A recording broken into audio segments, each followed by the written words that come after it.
But the reason that I talk about this is there's this constant hammering about this is a Christian nation founded on Christian principles, and the Bible is the source of law, which anybody who actually, and I kid you not, people will post things on like internet forums saying a fact is a fact and you just need to go read the Constitution. And I'm like, I carry a copy with me everywhere I go. I have read it. Article 6, there'll be no religious test for any public office or trust. And the First Amendment guarantees that everyone have free, essentially, depending on how you want to interpret it, free reign over their own conscience with regard to what they want to believe, worship, and how they go about it.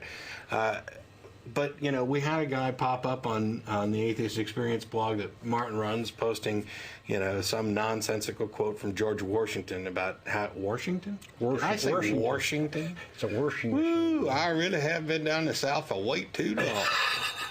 George Washington, about how you can't have morality without religion. And evidently, he could have run in this election, since we saw that from... but the thing that I wanted to get to on this is that there are a number of people who believe that this is a Christian nation. And the comment that I made before is that, well, yeah, if you mean if the majority of people are Christians, then yes, we are. Just like we're a female nation and a white nation. Wouldn't despite that. That has nothing to do with what we're based on or anything else. And they pop up occasionally, quotes from the Founding Fathers. I gave Dan a hard time for not quoting Patrick Henry, who was probably one of the most rabid pro-Christian nation members of the Founding Fathers. It's just that he's so ridiculous in his quotes that even most of the theists who advocate this don't tend to quote him. Keep their distance. Huh? So they go for kind of like subtler quotes, but they'll claim, you know, well, Jefferson was a Christian. Yeah. In his own words, he claimed that he was a Christian, and he did. He did. He claimed that he was a Christian in the truest possible sense. The thing is that all of you true Christians out there would look at what Jefferson's Christianity was and say he wasn't a Christian. And in fact, he also said he was a deist. These guys tended to contradict themselves a little bit, but you know why?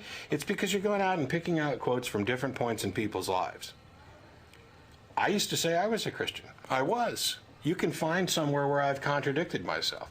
What matters is, what do I believe now? And that doesn't mean we go to somebody's deathbed to find out, you know, what they thought at the end of it. But what were the governing principles of the major decisions in their life? Well, speaking of deathbed, you know, it's a common practice to put quotes in people's mouths after they die about, you know, the deathbed confessions. Oh, I really believed in God. It goes hand in hand with putting a pen in the dead man's hand to sign over his lands to the church. But anyway, I wanted to touch on this Christian nation thing again, just because it seems to keep coming up no matter how many times we talk about it. So this is bits and pieces of a little something that I wrote in response to somebody else making this claim.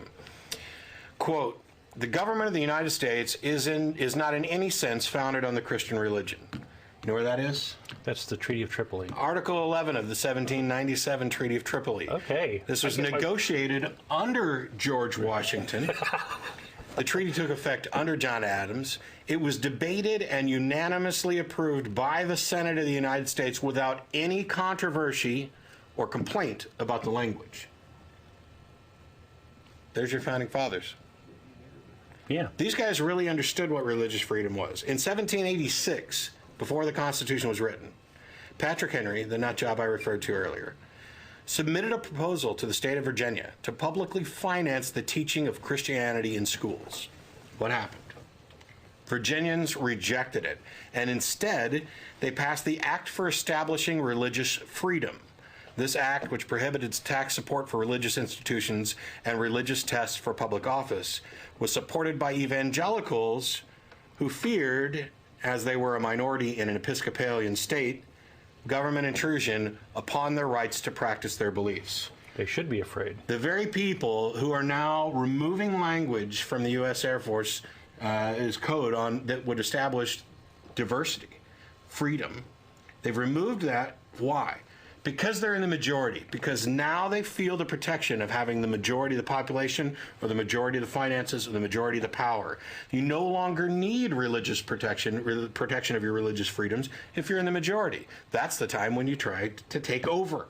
And that's exactly what's happening. Hypocrisy is really what it is. The religious freedoms that were established in that Virginia Act were the foundation for both the language in Article 6, no religious test for public office, and for the First Amendment, which guarantees that Congress shall make no law respecting an establishment of religion or abridging the freedom and rights of the people to practice thereof. And I butchered the last half, but I've got it if you want to read it.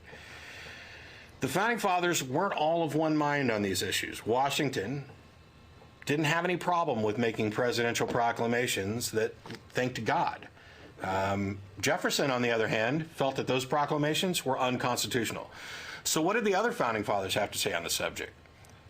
First, it doesn't matter. They were largely pro-slavery, but that doesn't make slavery a good thing or the ideal. They could have established, if they wanted to, a Christian nation, and they'd have been wrong to do so. What the Founding Fathers had to say doesn't have any bearing on how things should be. The only reason that I bring this stuff up is because people lie and present misinformation about what the Founding Fathers did actually believe. What did they, oh, they were mostly Christians. You're correct. There were only a handful of deists. There were a lot of Protestants. There were a handful of Puritans and other religious beliefs, a couple of Catholics even.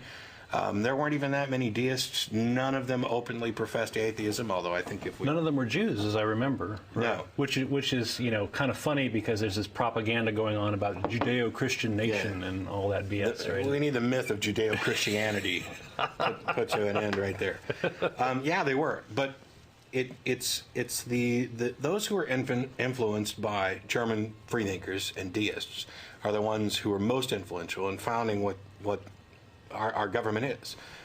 Many times, and one of the quotes addresses this, language was attempted to be introduced to our Constitution showing deference to Jesus Christ, and in every instance it was voted down.